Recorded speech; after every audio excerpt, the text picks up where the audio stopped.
Hello. So I decided to do something I've never done before. I decided to read the entirety, I say entirety, I did 11 out of the 13, but I decided that I wanted to read the entirety of the Booker Longlist this year. I've been following the Booker Prize for quite some time, and I've always found myself dipping in and out of a few books that might appear on the list, sometimes trying to do the shortlist, but really, because I read for pleasure so much, sometimes I find myself setting these challenges is a bit of a slog.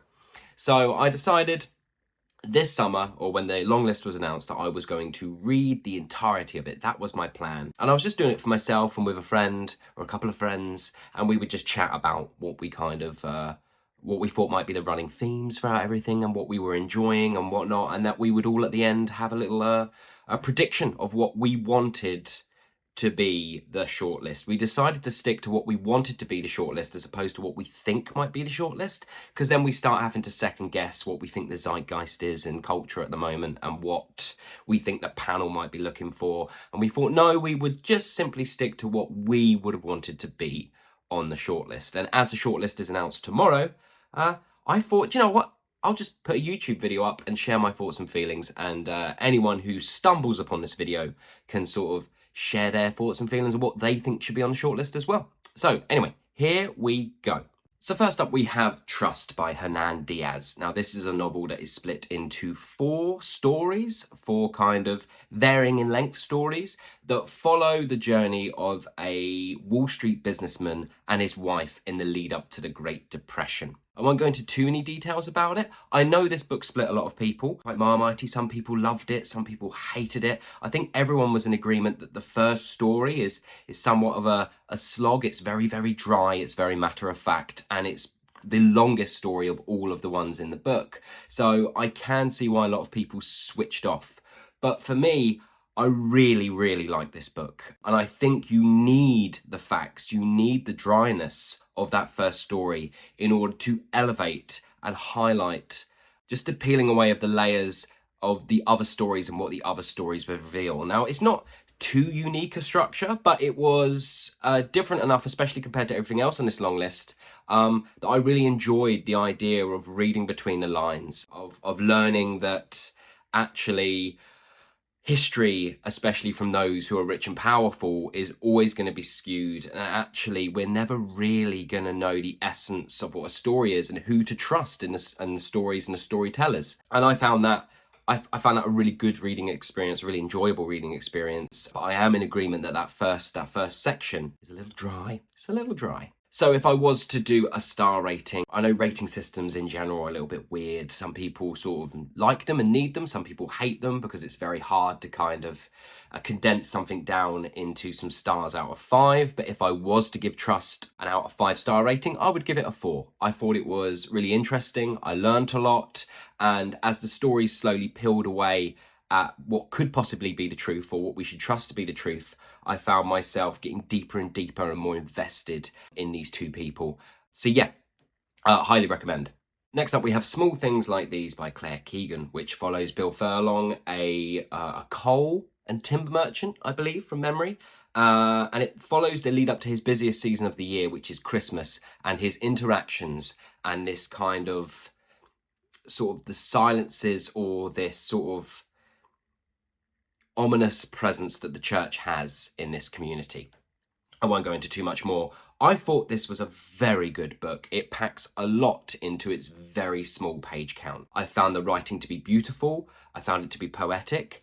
My only annoying thing was that I was reading it during this August, which we've had many heat waves, in which this feels like the perfect novel to read around November, December time, just to kind of suit the weather outside. I don't know. I find, depending on the season, it's much easier to immerse myself in the world of a book if the weather outside sort of matches that on the page, which is odd, I know, but that kind of helps me. I thought this was very good. There's a lot of meaning in the margins, and the only thing is I knew nothing about the church and what they were doing at this time. I won't go into too many details because I don't want to spoil anything, but if you read the afterword, it's a must, because if I hadn't read that, it wouldn't have contextualized everything within the novel. And after I finished it, I was like, oh, that was good. That was a nice, I read it in a couple of hours. Very, very easy read, very, very poetic. Yeah, I enjoyed that. And then I read the afterword, and that's when it kind of brought everything together and it hit home a little bit more.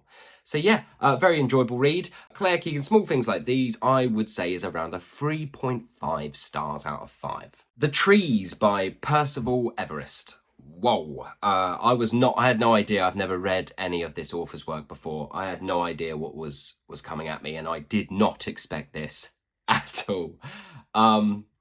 Wow, how to explain this book? It's a kind of a whodunit whilst being a comedy, whilst also tackling some of the most heavy themes about lynching and the history of lynching and its impact on contemporary society even today. This was like both a tough read and a wonderful, hilarious kind of buddy cop adventure. It's incredibly unique. I can absolutely understand its placement on the long list. I only had one issue with it because the book is incredibly black and white, both physically and metaphorically within the pages. My only issue with it was that the third act, the ending to me felt incredibly abrupt, and that might have been the point, but to me, I felt like that third act, story-wise, as a reader, and maybe it's because I'm just a bit conventional in my reading style, I wanted a little bit more. I wanted it to just go a little bit further, and it didn't. However, I'm listing these books in the order in which I read them, so this is definitely one that is going to stick with me for quite some time. I still think about it. There's 2 books on this long list that I still think about to this day, and that says something. So yeah, The Trees by Percival. I won't go into too much detail, but read it. I could see this one being turned into a film. A Jordan Peele or a Spike Lee could adapt this very, very easily, and I think it would be yeah, again, funny, harrowing, dark, heavy. The dialogue in this book is, oh, it's so wonderful. The dialogue just shoots back and forth. You just ripping through the pages. I gave this one a 4.5 out of 5. Yeah, really good. If it wasn't for that ending being a bit abrupt, it would have been 5 stars. Next we have up The Colony by Audrey Magee, which is the story of a painter who travels to a small island. I think the book says it's like 3 miles wide each way, so it's a very, very small island just outside of Ireland. And the painter travels there to paint the landscapes, to find something authentic. And then we have another character who is an academic who is studying the language, the native language of the island of Ireland. And it's about what their influence, what their presence costs the people who live on the small island and the island itself. I won't go into too much detail because it's just so rich in meaning, in metaphor, allegory. It is a beautiful accomplishment. It's an absolutely wonderful novel. From the prose, the writing style, my investment in the characters, the pain I felt as certain things happen as the story progresses, how what is happening on this small island is a direct relation to what is happening on the mainland island at that time.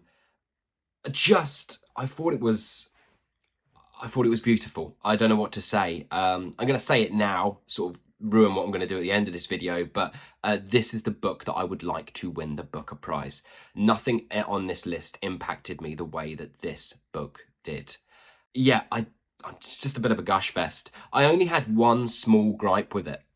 Only one small little thing. That's it. And that was there's these sort of interludes, these interruptions to the main story taking place of IRA killings happening on the mainland. And these felt, maybe because I was so invested in the main story, that these interruptions kind of, these little bookmarks, they felt like too convenient a device to use to bring greater meaning to the subtlety of sort of the same thing that is happening on the island. It's very hard to explain. I felt it was just too convenient a device to use. It felt too thrown into my face, but at the same time, I can absolutely understand their placement and why it is being used as a device. It was just something that I felt was a little too easy. But the rest, everything else is so beautifully written that it doesn't really damage the book that much. Yeah, I love this one. I was around, because of those little interludes, I was always around that if I was going to give this a rating out of 5, it was 4.5 out of 5.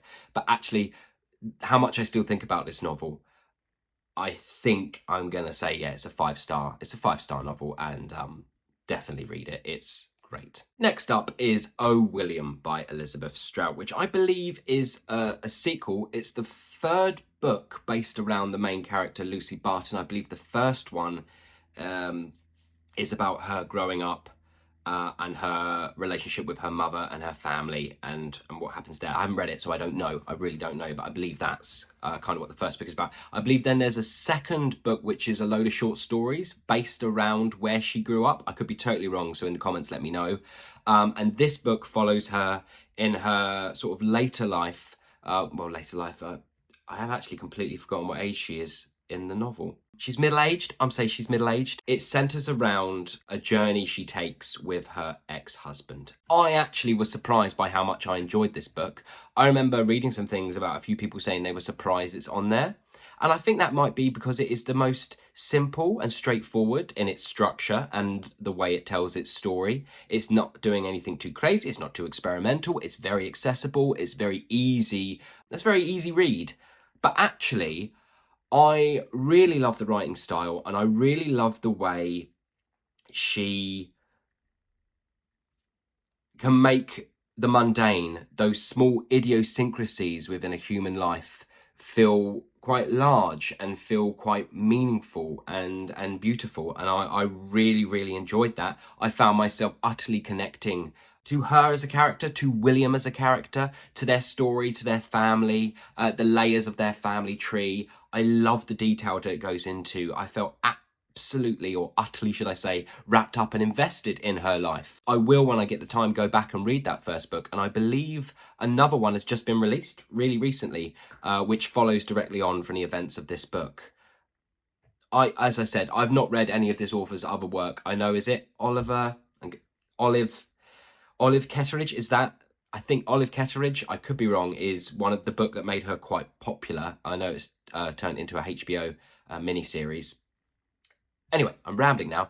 I really enjoyed this. I found by the end of it, I wanted to follow the story more. I wanted to know more about this life. I think if Elizabeth Strout continues with this Lucy Barton sort of saga, this story of her life, by the end of it, however many novels she decides to do, we are going to have such an exceptionally rich and detailed history of a fictional character's life that I think it's going to be quite an achievement. I think the entirety of the collection together will be something quite wonderful to read as a whole thing, or, you know, smash them all together for like a, you know, 1,200 page book or something like that. But yeah, I really enjoyed it. 3.5 stars for me. Next up, we have Case Study by Graeme Burnet. Now, I thought this was an entertaining exploration of the self. It's a fictional story told to us as a true story, with the author having the same initials as Graeme Burnet himself.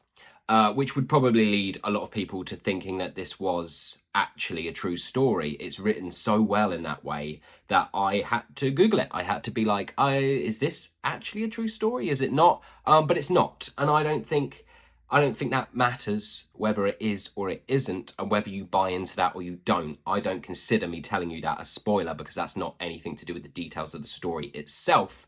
That's just a kind of an extra game being played by Graeme Burnet himself, which I think is quite interesting. I quite like it. I think it's quite playful. It adds just something more to the reading experience, and it forces you to dive into it if you enjoy what you're reading. The plot of this story, the idea of this story, it's an author is given a bunch of manuscripts, of letters, of diaries of this character who his sister has died, and she blames this psychiatrist for her sister's death. And we get these kind of interludes, these stories about the psychiatrist himself, who is a fictional psychiatrist, although there are real real academics and doctors and psychiatrists mentioned within the text, the psychiatrist himself is fictitious. The name is escaping me, I apologise. Terrible with names. I'm just terrible with names. I really enjoyed this book. I really enjoyed it. I like the way it was layered. I like the details that we got into the psychiatrist's mindset, what made him the way he is, and also the slow peeling and twists and reveals of the central protagonist, the diaries that we're reading, and whether we trust those diaries and what we trust within them, and where that's sort of leading us as well to this kind of twist at the end. I really enjoyed how well layered this story was. I really enjoyed the pacing.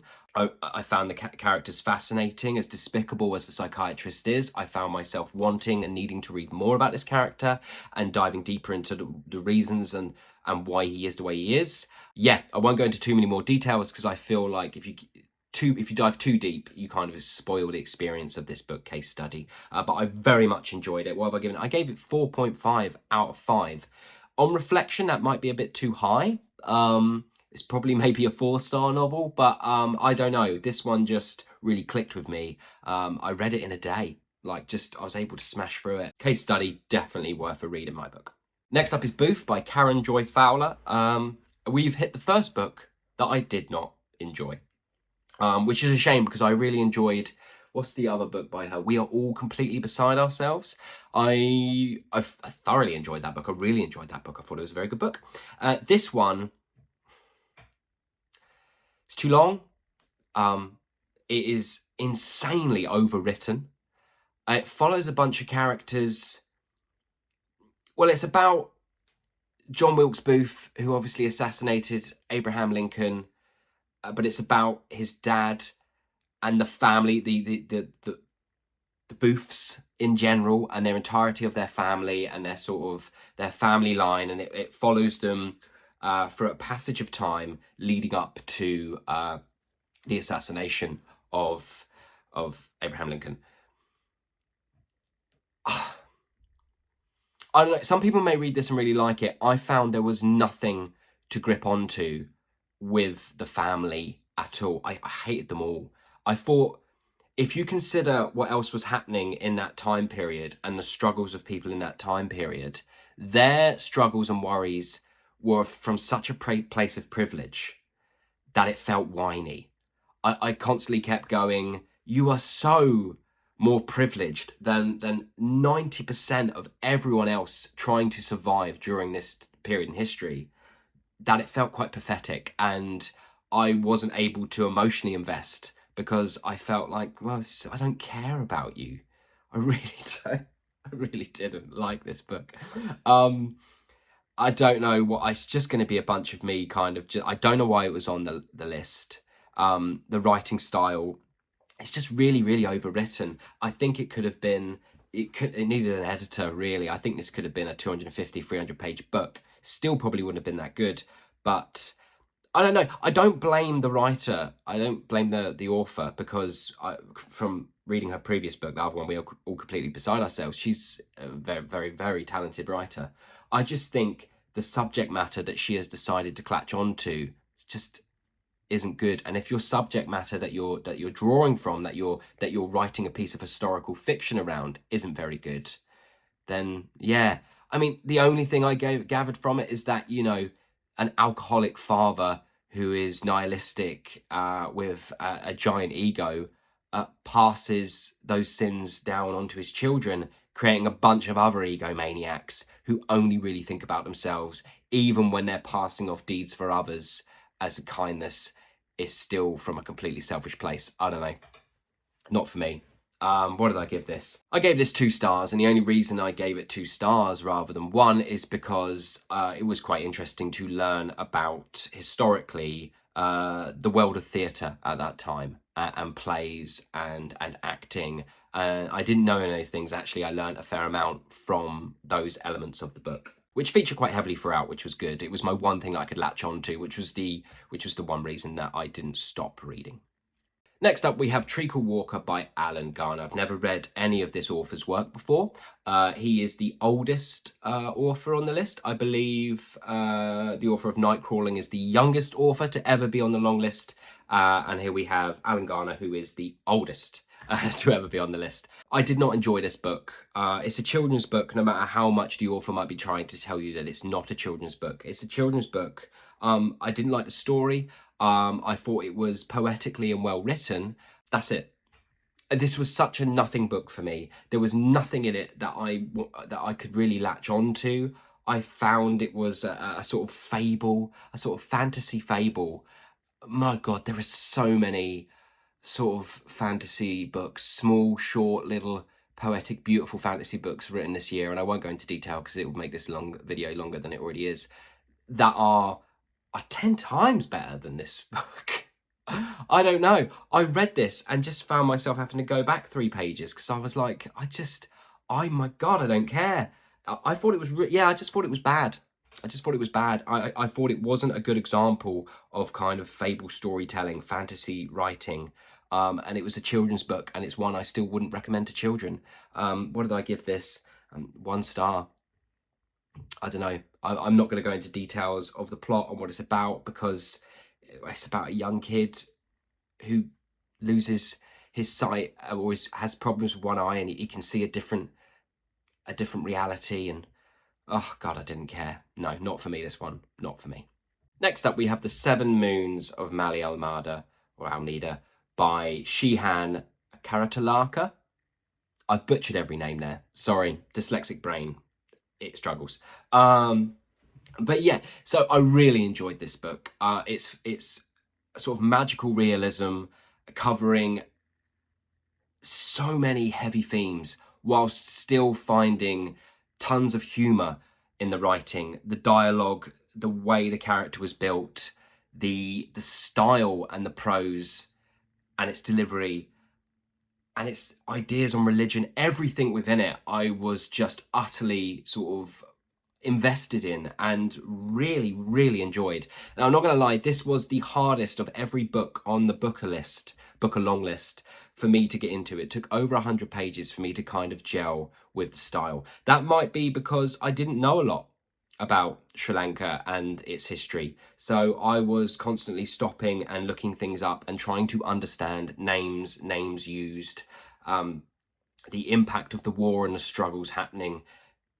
It was just all quite overwhelming, quite a lot to really get my head around. So it took me quite a while to read, longer than any other book on the list, just because I found myself wanting to invest more and understand more. But any book that makes me want to do that is always excellent. As said, I highly recommend this one, but I think it does take a little while to get used to the style. I think just the names of places, and yet again, dyslexic brain struggling with the pronunciation of those, of character names and places, just sort of slowed me down a little bit, which is why it took me a little while to get into the groove of it. But once I did, I love this book. I thought it was excellent. I'd love it to be on the shortlist. Really interesting, learnt a lot, beautifully written. Yeah, again, some quite heavy moments within it, but yeah, I haven't even told you what it's about, but it's about a photographer who has died, and he has to find a way to warn his friends or talk to his friends from the afterlife in order for them to find a hidden package which can change the outcome of the country and the political nature of the country forever. And that's all I'm going to kind of say, because I think this one's nice to go in not knowing much and letting yourself get lost in it. But yeah, I gave this a 4.5 stars out of 5. Next up, we have Nightcrawling by Leila Mottley. I'm going to find this one a tough one to review for a couple of things. Number one, I don't want to be bashing or critiquing a young writer who has clearly got a wonderful future ahead of her. Yeah, and also, I don't want to critique a book which I think what it's trying to say and the themes within it are so incredibly important. However, I hated every single second of reading this book. I think it was very clear that it was from a young author. I thought the writing style was incredibly bland and so matter-of-fact that it allowed absolute zero connection to the character or any kind of emotional connection. It's about a young girl who is trying to survive and look after her brother and just pay rent, and who ends up becoming a sex worker. And it sort of details how she goes into that process and then witnesses things with the police. I won't go into too many details for spoilers, although I wouldn't recommend you read this because it's terrible. But yeah, things with the police and then the aftermath of that. There was just not one single section of this book that I could connect to on emotional level. It was just bland and dull and insanely boring, and it shouldn't have been, because the content is quite harrowing, and I can't believe I was unable to connect. And I thought it was just me, and I was just like, am I just not down with her writing style, the story? But I actually haven't spoken to anyone who enjoyed this book. Everyone I know I've spoken to hated it. Like in our reading list, in our group, I've got 3 people that I'm doing the entire long list with. They all thought it was awful and couldn't understand why it was on the list.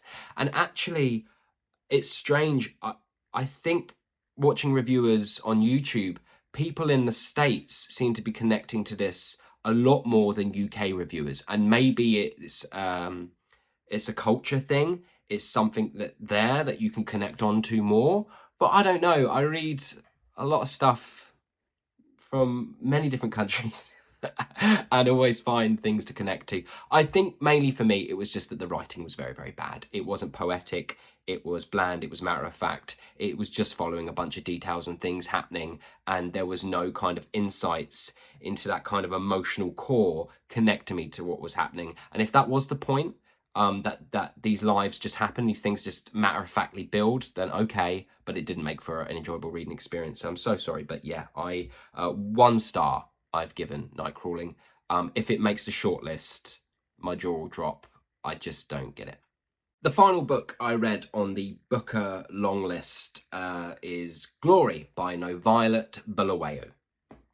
This is a satire, an allegorical tale about the tyranny in Zimbabwe.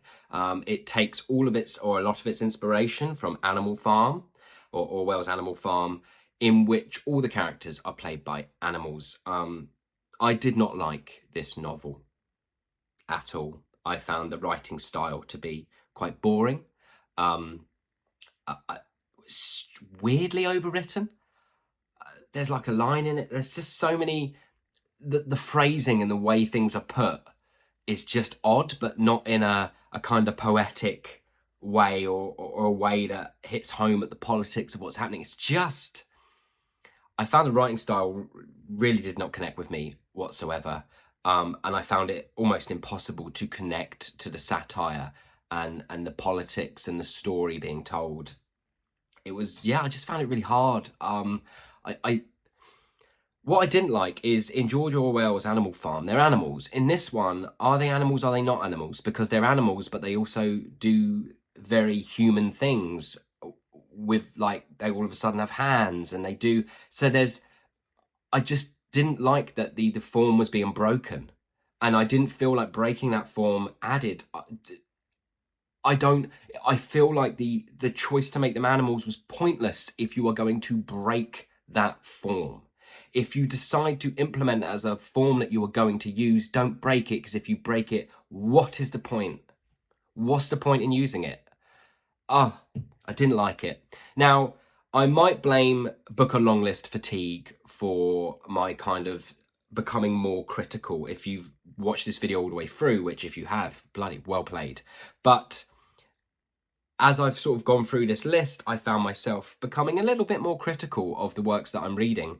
But this is right in the same camp as Nightcrawling for me. I just could not connect to the writing style. I could not connect emotionally on any level. And in Glory's sense, I understand there's supposed to be that detachment, so you can laugh at the satire being played out and find those links to the real life sort of tyranny that was taking place in Zimbabwe at that time. But there's just so many choices in this book that were so odd and didn't work for me. So yeah, what did I give this? I gave this a 1 star. 1 star, just because I didn't want to give anything 0 stars. So it's time to talk about what I would like to be on the shortlist. And as mentioned earlier, after this very, very long video, this is what I personally want to be on the shortlist, not what I think might end up on the shortlist. I don't want to kind of play a game of where I'm guessing what politically or culturally or what the kind of the theme is that the judges might be looking for on what they're picking a shortlist. If I play that game, I think it would be a very different list. So I'm just going to go with what I personally enjoyed through this experience. As said, 2 missing that I haven't read, so one of those maps of our spectacular bodies I think possibly could edge out something else I've got on this list, but who knows? I haven't read it yet, so I just can't say. So next up we have my front runner, my favourite, which is The Colony. Yeah, again, 5-star read. I hope this wins. It is by a country mile the best book on this long list to me. So yeah, The Colony. Next up we have The Trees, then Case Study, then Trust, then The 7 Moons, and then Small Things Like These / O. William. I've been playing a game between whether O. William edges out Small Things Like These. I find myself thinking back more on Small Things Like These, even though I found O. William a more enjoyable reading experience. So I'm finding that one tough. It could be either or, but I'm probably going to land on Small Things Like These. So there you go. That is what I would like to be on the shortlist, the 6 books that I would like to be there. And that's it. If you have stayed tuned in for this complete waffle fest, then well done you. Thank you very much for watching. Please let me know what would make your shortlist, or any books you may have read on the long list that particularly stood out for you.